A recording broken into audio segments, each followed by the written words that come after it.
हे कुनरू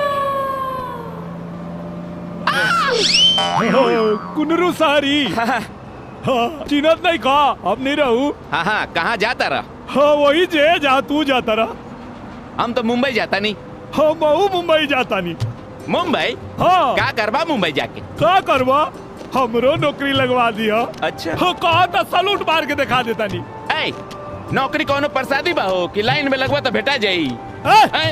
तो काले का बड़का बड़का हाकत रहला कि 16 आदमी को नौकरी में ढुका देले बड़ा तू। 16 ना 18 आदमी के ढुका दिले बानी। टिकट टिकट टिकट चलो टिकट ले लो। हाँ तो ले ला टिकट।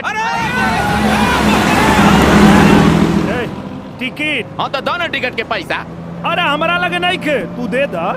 हम काहे दी, हमरा लगे ना 1 रुपया। अरे तू लोग आपसे झगड़ा बाहर करा, टिकट दा ना तो नीचे उतरा दोनों। है दोनों काहे उतरी महाराज, हम टिकट ले ले बानी, हम काहे उतरब? अच्छा तू ना उतरा। ए हाँ। बाबू तू उतरा। हाँ उतारा।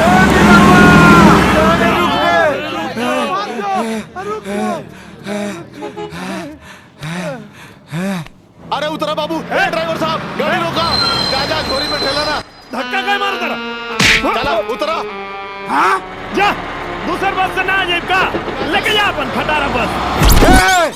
बस रुकल बा, नीरव उतरल बा।